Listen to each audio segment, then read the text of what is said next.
కవిత్రయ విరచిత శ్రీమదాంధ్ర మహాభారతము కణపర్వము ప్రథమాశ్వాసము. కూతికత్త తిక్కన సోమయాజీ 1275–1260 సంవత్సరముల మధ్య ప్రచురణ తిరుమల తిరుపతి దేవస్థానములు 2013వ సంవత్సరము. వీడియో చేసినవారు కంచి త్యాగరాజులు 2024వ సంవత్సరము. కవిత్రయ విరచిత శ్రీమదాంధ్ర మహాభారతము కణపర్వము ప్రథమాశ్వాసము. ఐశ్వర్యం ఇచ్చే ఆనందస్థితిని, పరిపూర్ణ జ్ఞానస్థితిని ప్రసాదించుటల్లో ఆసక్తి కల కడగంటి చూపుకలవాడా. పరమాత్మేందు స్థిరంగా చిత్రాన్ని నిలుపటం అనే పనిలో నిమగ్నులైన వారియందు అనురాగం కలవాడా. హరిహరనాథ. కవిత్రయ విరచిత శ్రీమదాంధ్ర మహాభారతము కణపర్వము ప్రథమాశ్వాసము. సంజయుడు ధృతరాష్ట్రునకు గర్ణుని తెగుటం బెప్పుట. వచనము. స్వామి.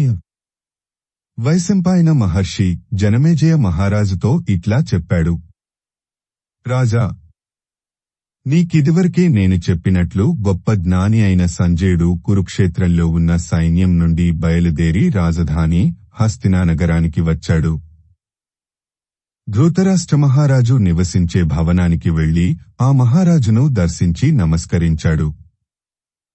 ఆయన అతడిని మన్నన చేసి కూర్చోమంటే కూర్చొని చెప్పబోతున్నాడు. కందము. ధృతరాష్ట్ర మహారాజా, తమ శక్తి శౌర్యము అందరూ మెచ్చుకొనేటట్లు మన సైన్యము పాండవుల సేన చేస్తున్న యుద్ధం 2 రోజులు స్పష్టంగా చూచివచ్చాను. వచనము. ఆ విధంగా పలికి కర్ణుడిని మెచ్చుకొని చంపకమాల. కర్ణుడు పాండవుల సైన్యాన్ని పిసరంతైనా లక్ష్యపెట్టలేదు. అతని పరాక్రమానికి రథగజత్రగ పదాతి సేన ఒకప్పుడు చెల్లాచెదరైపోయింది. ఇంకొకప్పుడు మళ్లీ వెనక్కు వచ్చింది. మరొకప్పుడు పడిపోయింది. వేరొకప్పుడు ప్రాణాలు కోల్పోయింది. కొంత అన్నివైపులకు పారిపోయింది. అది చూచే ఆకాశ సంచారులైన దేవతలు మొదలైన వారికి వినోదం కలిగించింది. అట్లా అతడు విజృంభించి తన బాహుబలము పరాక్రమము ప్రదర్శించాడు. వచనము. ప్రదర్శించి ఆ పాండవులను కలతపెట్టి అవలీలగా యుద్ధం చేసి ఆ తరువాత తేటగీతి. ధృతరాష్ట్ర మహారాజా, తనకంటే అధికుడైన అర్జునుడి బాహుబలాన్ని ఏ విధంగానూ అతిశయించలేక పెద్దపులి వశమైన ఆబోతు వలె కర్ణుడు మరణించాడు. దానితో పాండవుల పగకూడా చల్లారింది. వచనము. అని చెబుతూ సంజయుడు దుఃఖాతిశయంతో నిట్టూర్చి గద్గద స్వరంతో ఈ విధంగా అన్నాడు. చంపకమాల. కౌరవుల జయాస నశించటానికి కర్ణుడి మరణం ఒకటే సంభవించిందనుకొనటం దేనికి? ఇంకా విచారం కలిగించే సంఘటనలు జరిగాయి. వాటిలో ఒకటి దుశ్శాసనుడి మరణం. కఠినాత్ముడైన భీమసేనుడు విపరీత పౌరుషంతో దుశ్శాసనుడి పొగరణగించి అతడి విశాల వక్షస్థలాన్ని చీల్చి మహాభయంకరంగా నెత్తురు త్రాగాడు. చివరకు ఇటువంటి మహాపద ఏదో సంభవిస్తుందని ఆప్తులు ముందే చెప్పారు కదా. తేటగీతి. కౌరవరాజా, నీ కొడుకులు నీ వంతు రాజ్యమే కాక పాండవులకు నీవిచ్చిన రాజ్యం కూడా కలుపుకొని మొత్తం రాజ్యము కాజేసి నిలుపుకొనగలిగినంత సమర్థులు అనే దురాశతో వాళ్లు చేసిన చెడ్డ పనులు చూచి చూడనట్టు ఊరుకున్నావు. ఇది ధర్మానికి వ్యతిరేకమైన పని. దాని ఫలం అనుభవించక తప్పుతుందా? వచనము. సంజయుడు ఆ విధంగా కర్ణ దుశ్శాసనుల మరణ వార్త చెప్పి ఈ అనర్థాని కంతటికీ నీవు నీ కుమారుల నీతిమాలిన పనులను చూచి చూడనట్లు ఊరుకోవటమే కారణం అని చెప్పేసరికి ధృతరాష్ట్రుడికి దుర్యోధనుడు కూడా చనిపోయుంటాడనిపించింది. దానితో శరీరం పట్టు తప్పింది. మూర్ఛ వచ్చింది. అది చూచి అంతఃపురకాంతలందరూ బాధపడి హాహాకారాలు చేస్తూ కన్నీళ్లు పెట్టుకొంటూ మూర్ఛిల్లి నేలపై పడిపోయారు. ధృతరాష్ట్రుడు మూర్ఛిల్లటానికి పూర్వమే అక్కడికి చేరి ఉన్నాడు విదురుడు. అతడు సంజయుడు వెంటనే ధృతరాష్ట్రుని ముఖం మీదనూ అంతఃపురకాంతల ముఖాల మీదనూ చల్లని నీళ్లు చిలకరించారు. సుకుమారమైన వివనలతో మెల్లగా విసిరారు. ఈ ఉపచారాల వలన ధృతరాష్ట్ర మహారాజు మూర్ఛ నుండి తేరుకొని కూర్చున్నాడు. పెద్ద పెద్ద నిట్టూర్పులు వచ్చేటట్లు విచారించాడు. ఇట్టి స్థితి కల్పించినందుకు మనస్సులో విధిని తిట్టిపోశాడు. పాండవులను వారి మంచినడతకు మెచ్చుకొన్నాడు. తన కొడుకులను దారిలో పెట్టుకొనలేక వారాడించినట్లు ఆడిన తన తెలివిని తానే తిట్టుకొన్నాడు. శకుని చెప్పిన ఆంతల్లో నాశనం కలిగించే ఉపాయాన్ని, జూదమాడి పాండవులను గెలుద్దామనే ఉపాయాన్ని దూషించాడు. వీటివలన ఇట్లాగో తనకు తానే దిటవు తెచ్చుకొన్నాడు. సంజయుడితో ఇట్లా అంటున్నాడు. కందము సంజయ, నీ విధివరకు చెప్పిన మాటలు దుహకం వలన స్పష్టంగా తెలిసేటట్లు వినలేదు. దుర్యోధనుడు శత్రువుల పరాక్రమం వలన నేల కొరగలేదు కదా. ఉన్నదున్నట్లు మళ్ళీ చెప్పుము. చంపకమాల.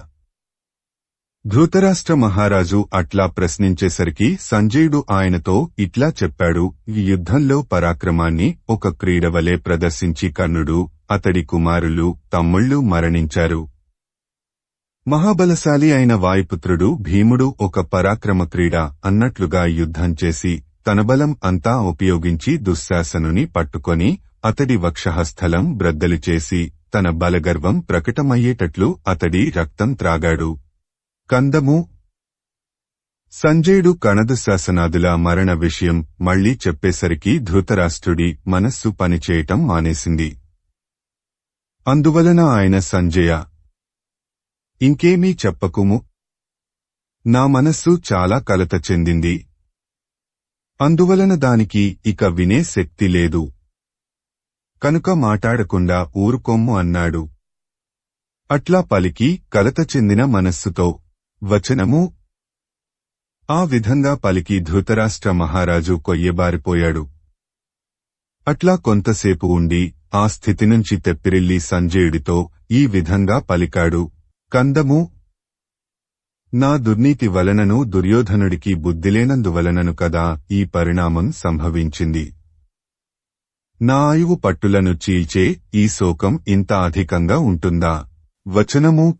ఈ దుహకం నేను వదిలించుకొనగలనా అని అనుకొంటున్నాను. ఉభయ పక్షాలలోనూ బ్రతికి ఉన్న వారెవరా పోయినవారెవరా అని సందేహంగా ఉన్నది. అది తొలగిపోయే విధంగా యుద్ధంలో ఇంతవరకు మన పక్షంలో ఎవరు పోయారో, పాండవుల పక్షంలో ఎవరు చనిపోయారో వివరంగా చెప్పుము అని అడిగిన ధృతరాష్ట్ర మహారాజుతో సంజయుడు ఇట్లా చెబుతున్నాడు.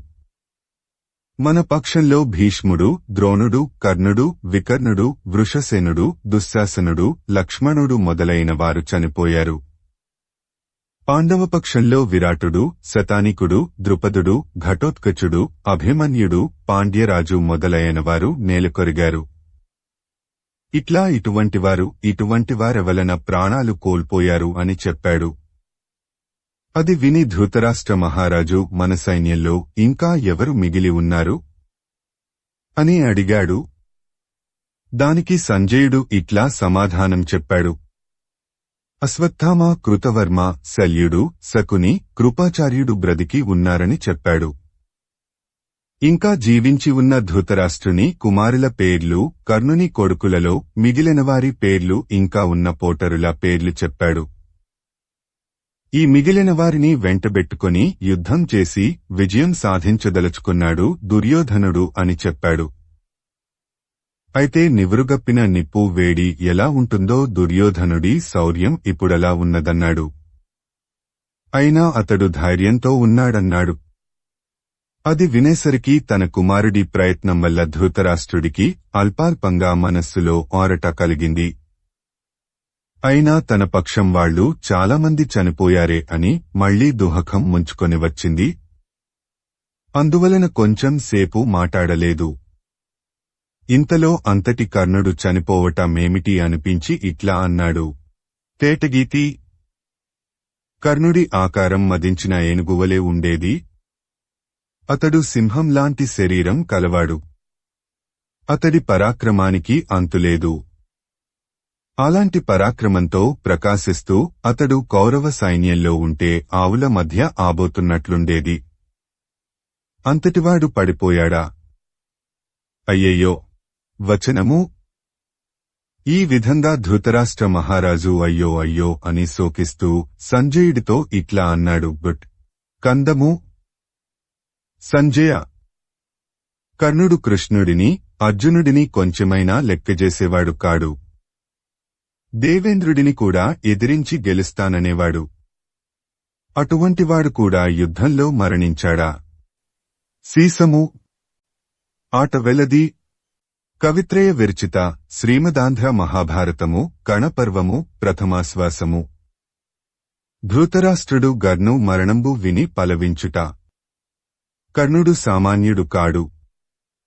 సుయోధనుడిని సంతోషపెట్టాలనే అతడి పూనిక మీద, పాండవులను జయించాలనే అతడి అభిలాష మీద ఆధారపడి దుర్యోధనుడు పాండవులంతటి వారితో పగ పెట్టుకొనటానికి సిద్ధపడ్డాడు.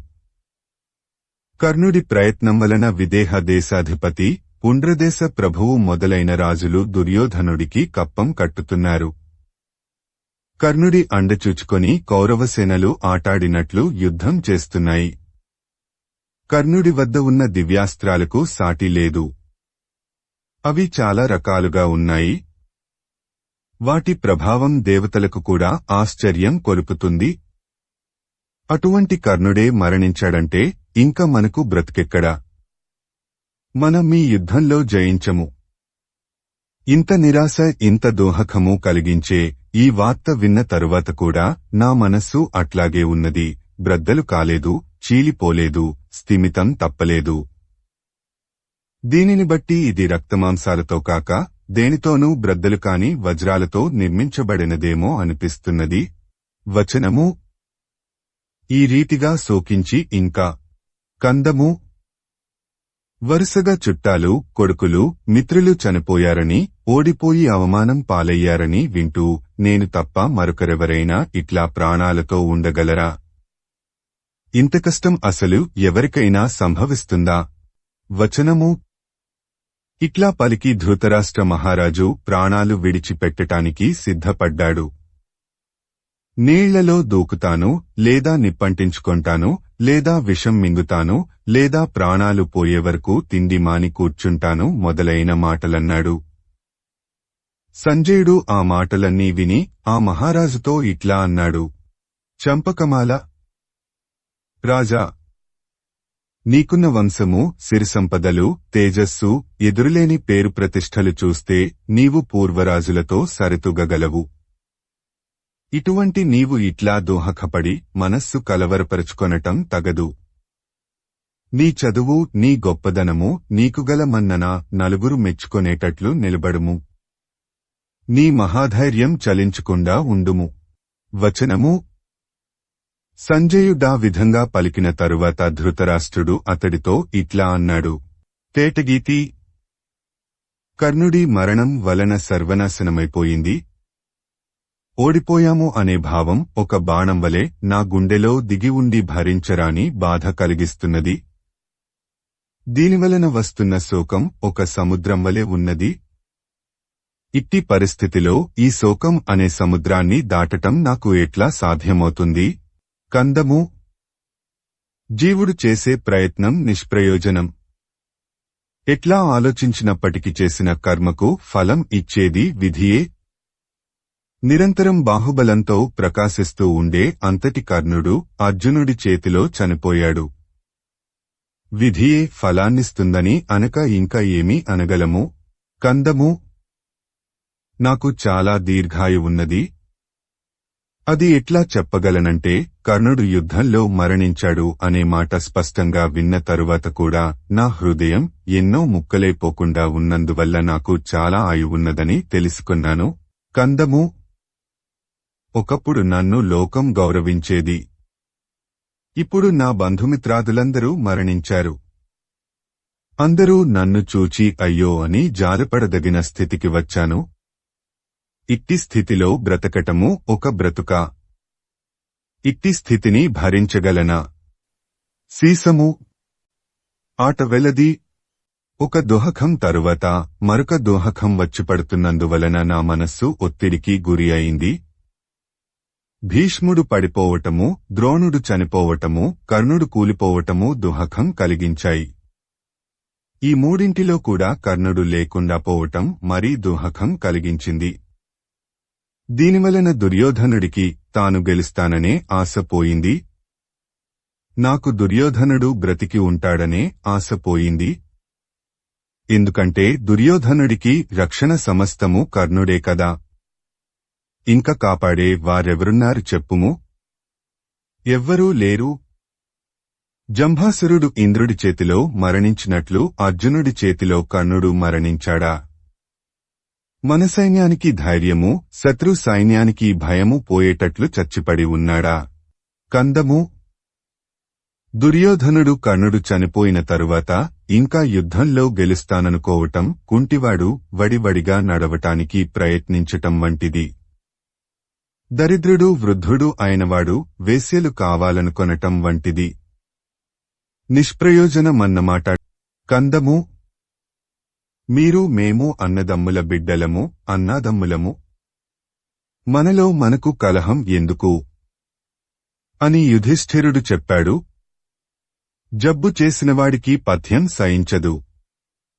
అట్లాగే ఆ మంచిమాట దుర్యోధనుడికి సమ్మతం కాలేదు. సీసము ఆట వెలది. అంపశయ్య మీద ఉన్న భీష్ముడు అర్జునుడి దివ్యాస్త్రాల గొప్పతనం ఏమిటో దుర్యోధనాదులకు తెలియజేయదలుచుకుని పాతాళజలం కావాలన్నాడు. అర్జునుడు అస్త్రం ప్రయోగించి ఆ నీరు బయటికి రప్పించి ఏకాఏకీ భీష్ముడి నోటిలో పడేటట్లు చేశాడు.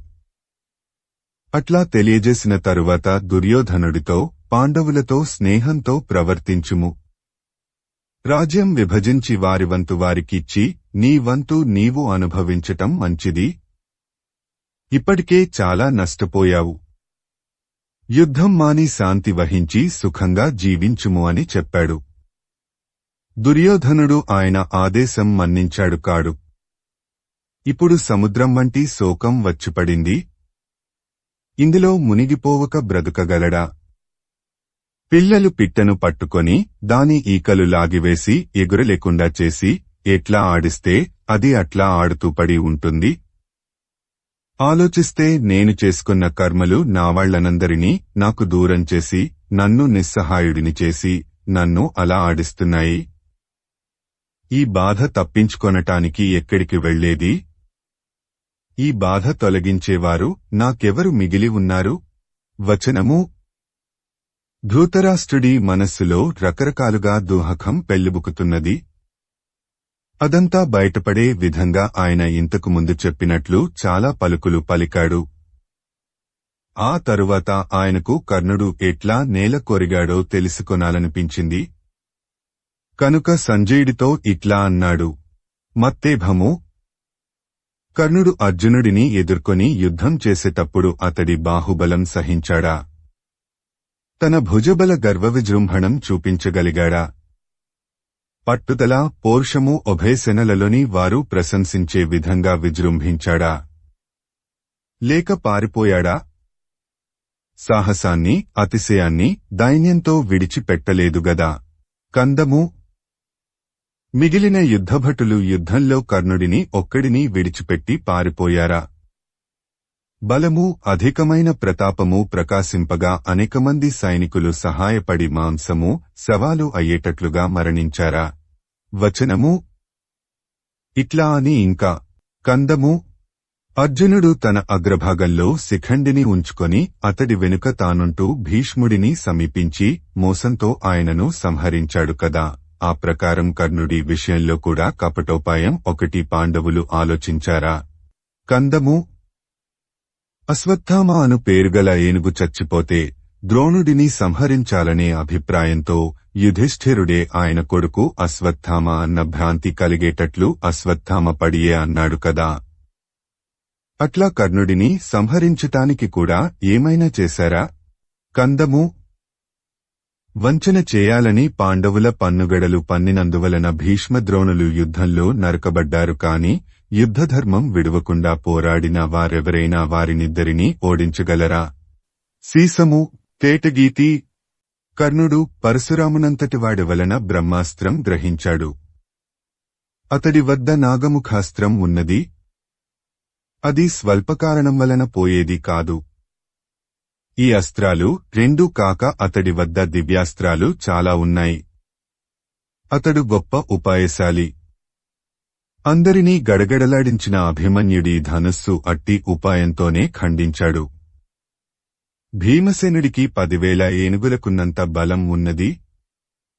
అట్టివాడిని అవమానించగలిగాడు. మహావీరుడైన సహదేవుడిని అవలీలగా కొట్టి దయదలచి ప్రాణాలతో విడిచిపెట్టాడు. మహామాయావి మహావీరుడు కదా ఘటోత్కచుడు. అట్టివాడిని సంహరించాడు. ఇటువంటి యోధుడికి మరణం ఎట్లా సంభవించింది? విధి వంచనచేత రథము సారథి దివ్యాస్త్రాలు నశించాయా? కందము.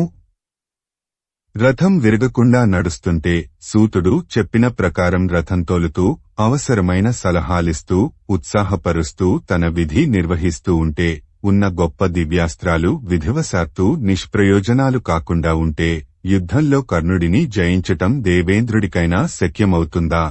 ఉత్పలమాల. కర్ణుడికి సారథిగా ఉన్నవాడెవడు? సామాన్యుడా? శల్యుడు? అశ్వత్థామ, శకుని, కృపుడు ఆ సమయంలో కర్ణుడికి ఏ విధంగా తోడ్పడ్డారు? దుర్యోధనుడు తన హృదయంలో కూతవర్మ గర్వాన్ని పరాక్రమాన్ని నమ్మి ఉన్నాడు కదా. ఆ సమయంలో ఆ కూతవర్మ తగువిధంగా స్నేహాన్ని ప్రదర్శించాడా? కందము. అశ్వత్థామ, శకుని, కృపాచార్య, కూతవర్మల వంటి వీరులు ఆ వైపున ఈ వైపున నడిచి రాగా మహావీరుడు రాజరాజు అయిన దుర్యోధనుడు వెనుక కాపుగా సమీపంలో ఉంటూ వస్తుండగా స్వయంగా అంతటివాడైన కర్ణుడు చనిపోవటానికి అసలు అవకాశమే లేదు. అతడు చనిపోవటం గురించి తలుచుకొంటేనే ఆశ్చర్యమవుతున్నది. ఉత్పలమాల. పాండవ సైన్యం కర్ణుడి మీద ఎట్లా దాడి చేసింది? కర్ణుడి సర్పముఖ బాణపు దెబ్బకు మరణించకుండా అర్జునుడు ఎట్లా బ్రతికి ఉండగలిగాడు? ధర్మజ భీమ నకుల సహదేవులెట్లా యుద్ధం చేశారు? కౌరవ పాండవ సైన్యాలు రెండూ ఈ 2 రోజులలోనూ ఎట్లా యుద్ధం చేశాయి? వచనము. ఈ విధంగా ధృతరాష్ట్ర మహారాజు ప్రశ్నించేసరికి సంజయుడిట్లా ఆయనకు చెప్పాడు. యుద్ధం ఎట్లా జరిగిందో మొదటి నుండి చెప్పుతాను వినుము. ద్రోణాచార్యుడు పడిపోయేసరికి అశ్వత్థామ తన శక్తి మేరకు యుద్ధం చేసి విరమించి సేనలను వెనుకకు మళ్లించి తిరిగి వచ్చాడు.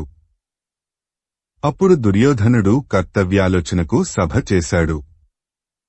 ఆ సభలో ఉన్న అశ్వత్థామ మొదలైన వీరులందరివైపు చూచి ఇకపైని మన కర్తవ్యం ఏమిటి అని ప్రశ్నించాడు.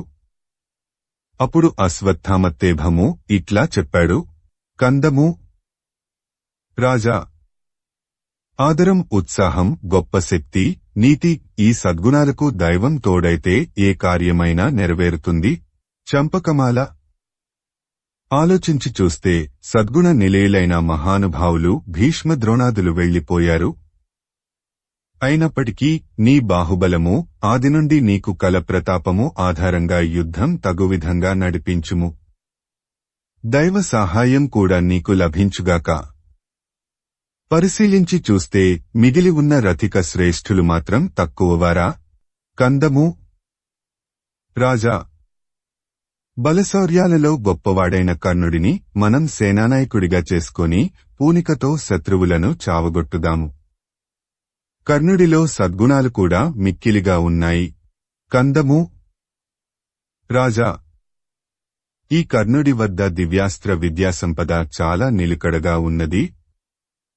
అందుచేత ఇతడు యముడివలె శత్రుసైన్యాన్ని మట్టుపెట్టటంలో సమర్థుడు. వచనము అని పలికి కర్ణుడిని చూపించాడు.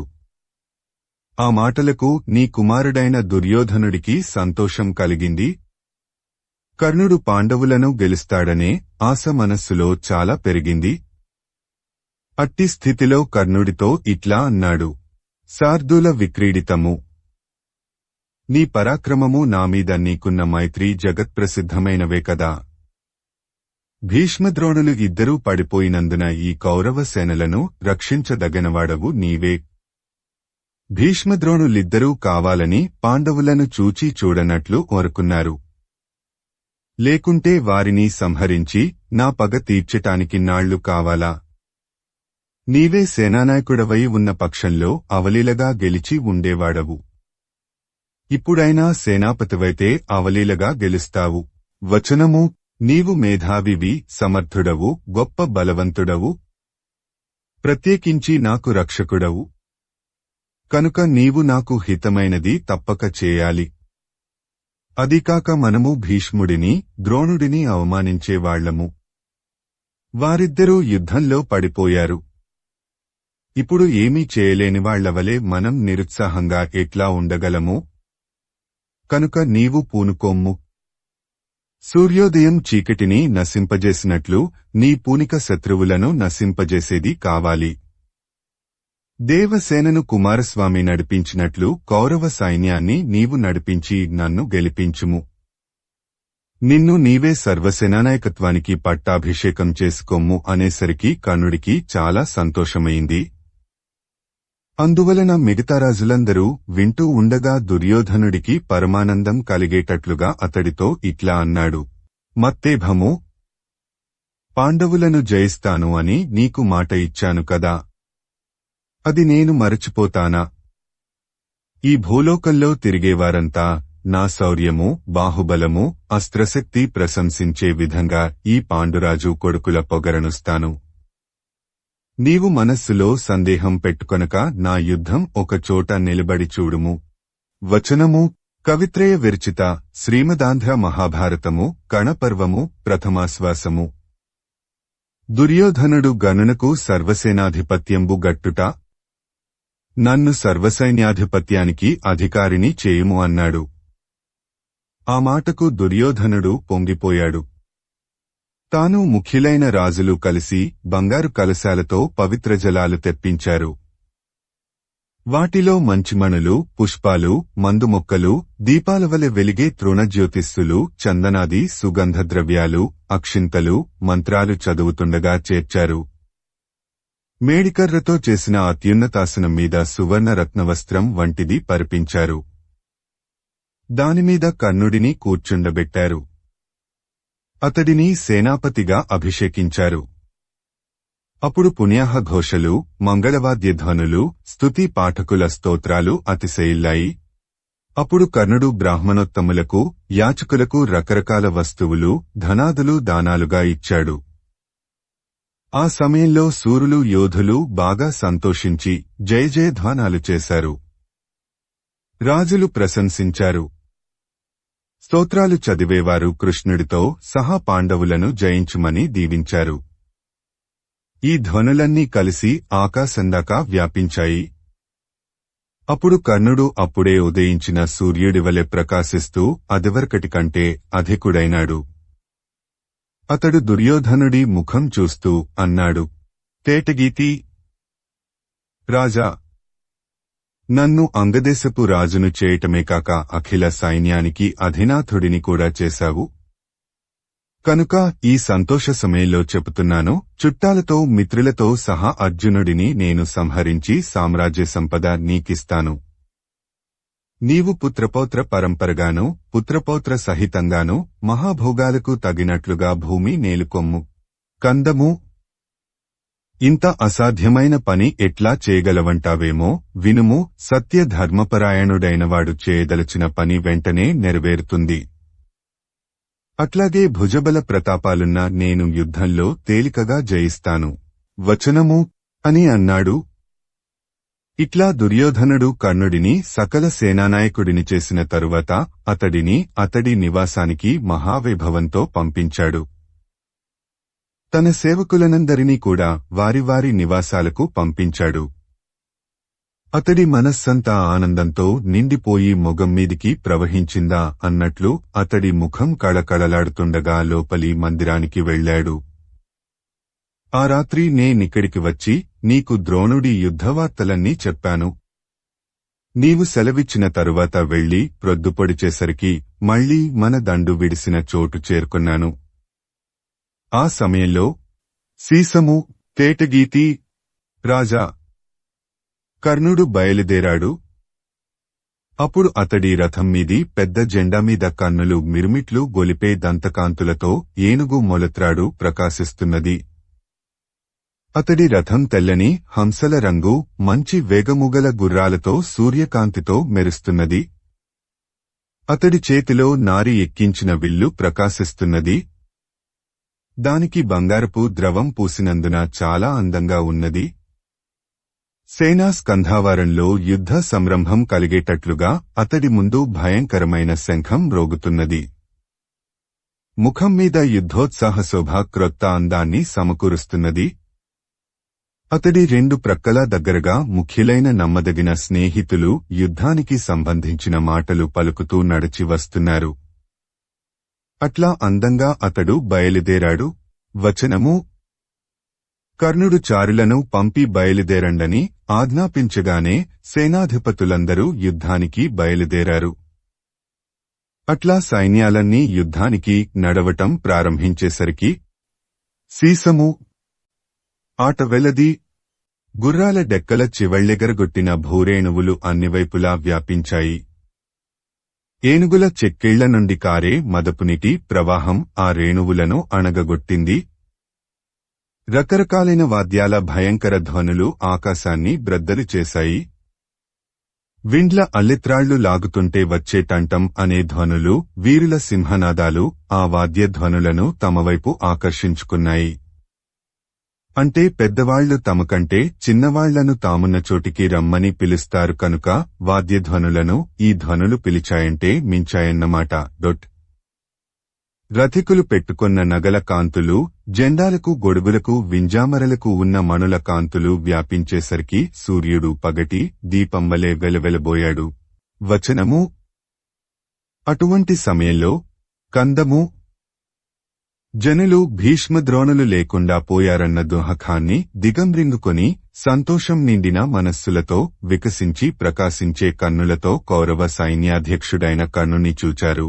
వచనము: కవిత్రయ విరచిత శ్రీమదాంధ్ర మహాభారతము కణపర్వము ప్రథమాశ్వాసము. కర్ణుని మొదటి నాటి యుద్ధము. ఇట్లా కర్ణుడు సైన్యాలకు సంతోషం కలిగేటట్లు యుద్ధానికి వెళ్లాడు.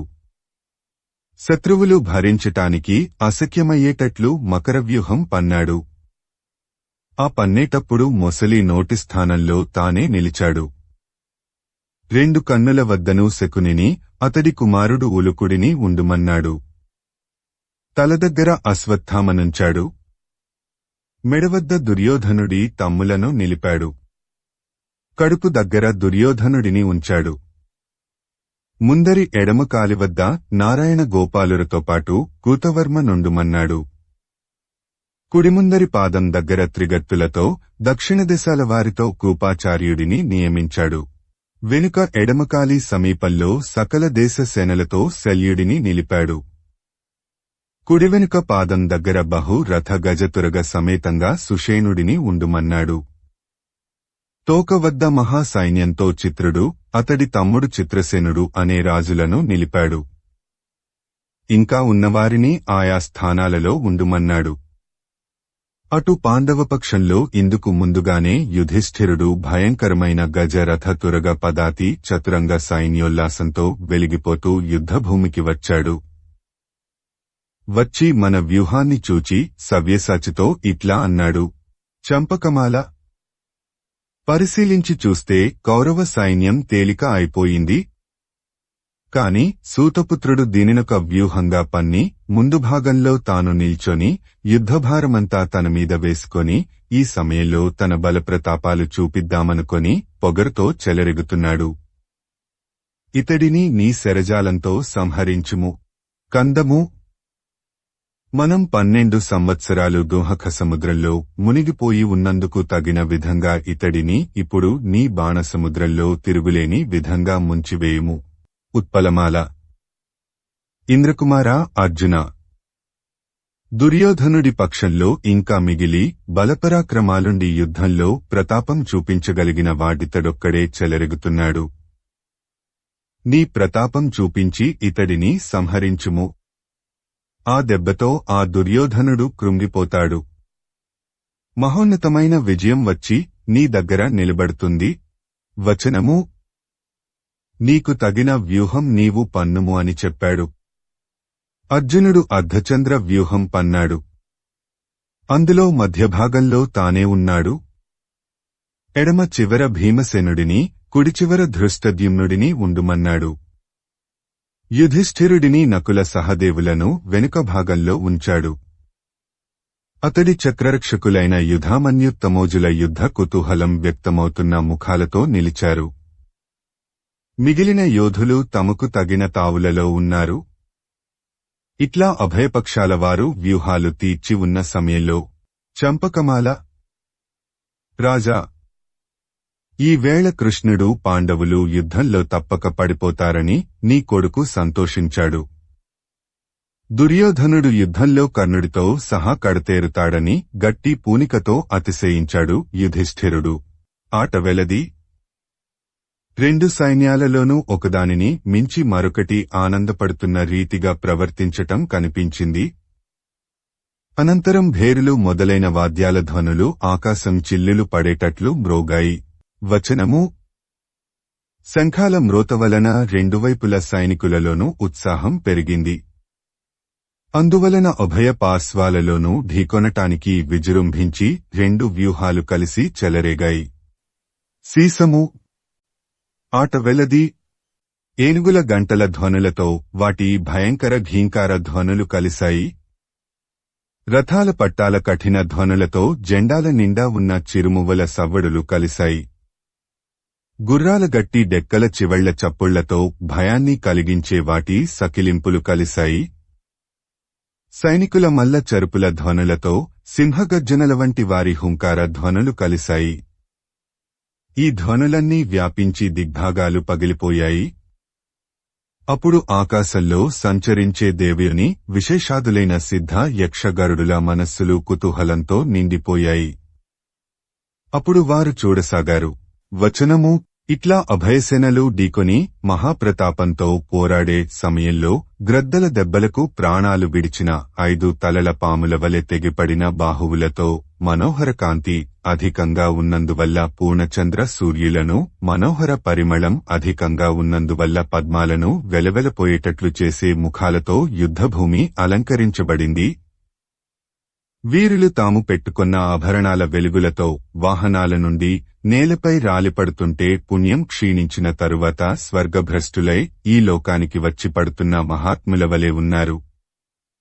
చతురంగ సైన్యాలలో ఏనుగుల వలన ఏనుగులు, రథాల వలన రథాలు, గుర్రాల వలన గుర్రాలు, కాలిబంట్ల వలన కాలిబంట్లు పడిపోతున్నారు. అదికాక ఏనుగులు ఢీకొంటే రథాలు తుక్కైపోతున్నాయి. కాలిబంట్లు చెలరెగితే గుర్రాలు ముక్కలు ముక్కలైపోతున్నాయి. రథాలు మీదికి వస్తే కాలిబంట్లు నుగ్గైపోతున్నారు. ఇట్లా ఎన్ని రకాల వీలైతే అన్ని రకాల కలియబడి ఎదుటివారిని అలసిపోయేటట్లు చేస్తుంటే రౌద్రం పెరిగిపోయింది.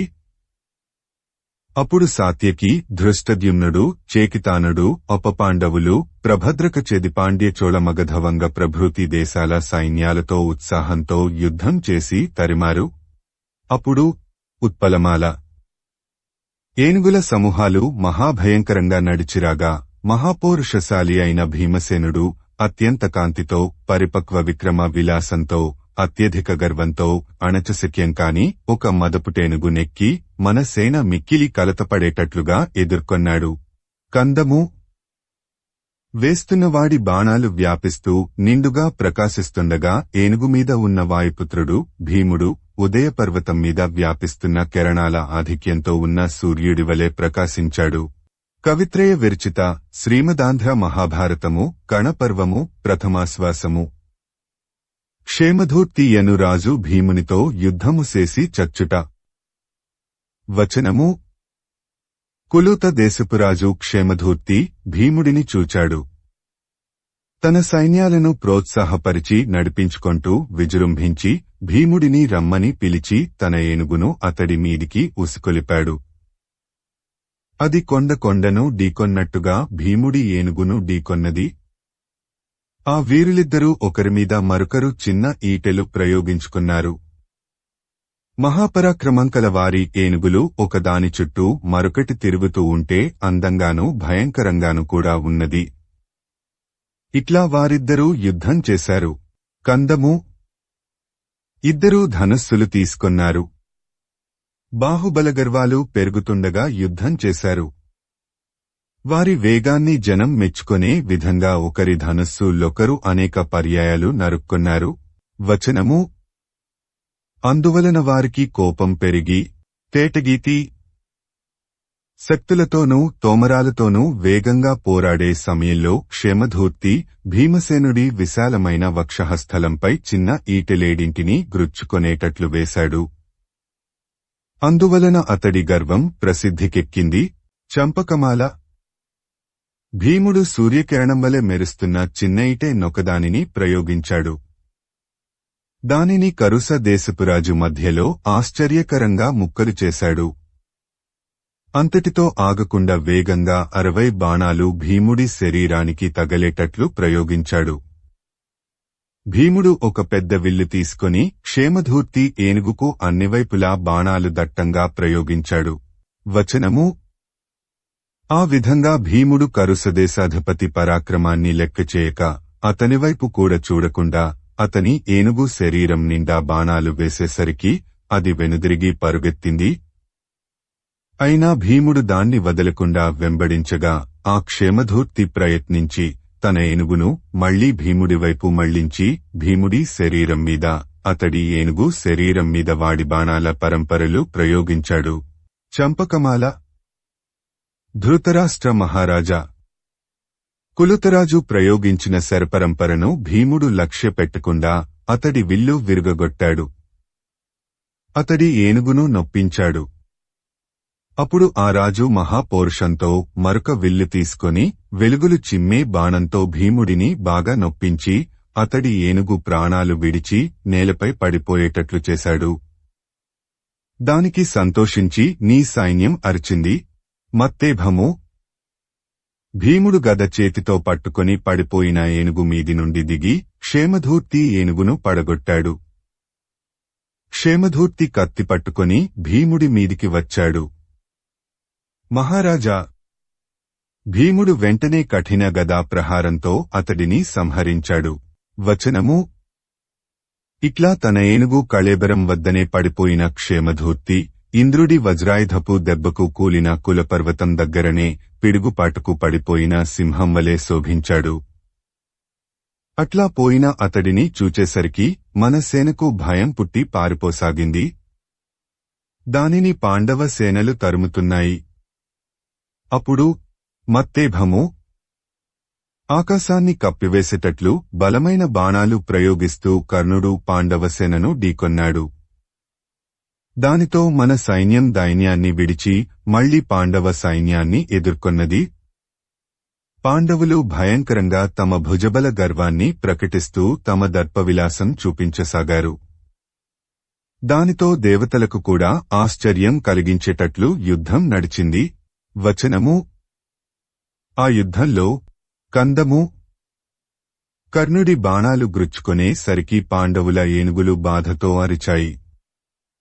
మూర్ఛిల్లాయి, నేలమీద పడి దొర్లాయి, కలత చెందాయి, వెంటనే కూలబడ్డాయి. చిర్రెత్తుక వచ్చి తిరిగాయి, పారిపోయాయి, మరణించాయి. వచనము ఆ సమయంలో నకులుడు కర్ణుడిని ఎదుర్కొన్నాడు. భీమసేనుడు అశ్వత్థామను, సాత్యకి కేకయ వంశీయులైన విందాను విందులను, చిత్రసేనుడు శృతకర్మను, ప్రతివింధ్యుడు చిత్రుడిని, ధర్మరాజు దుర్యోధనుడిని, అర్జునుడు సంసప్తకులను, ధృష్టద్యుమ్నుడు కృపాచార్యుడిని, శిఖండి కృతవర్మను, శృతకీర్తి శల్యుడిని, సహదేవుడు దుశ్శాసనుడిని ఎదుర్కొన్నారు. సీసము, తేటగీతి, విందానువిందులు సాత్యకితో గొప్ప యుద్ధం చేశారు. అందులో సాత్యకి విజృంభించి వారి 2 ధనుస్సులు నరికాడు. వారి శరీరాల నిండా బాణాలు నింపాడు. వారిద్దరూ వేరే ధనుస్సులు తీసుకొని అతడి మీద వాడి అమ్ములు ప్రయోగించారు. తరువాత సాత్యకి, విందానువిందులు ఒకరి ధనుస్సులు మరొకరు వింత వింతగా ఖండించుకున్నారు. సాత్యకి ఒక పెద్ద ధనస్సు తీసుకుని మిక్కిలి వేగంతో బాణం ప్రయోగించి అనువిందుడి తల నరికాడు.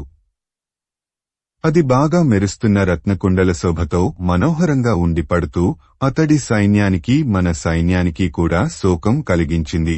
మత్తేభము. విందుడు తన తమ్ముడి పాటు చూచాడు.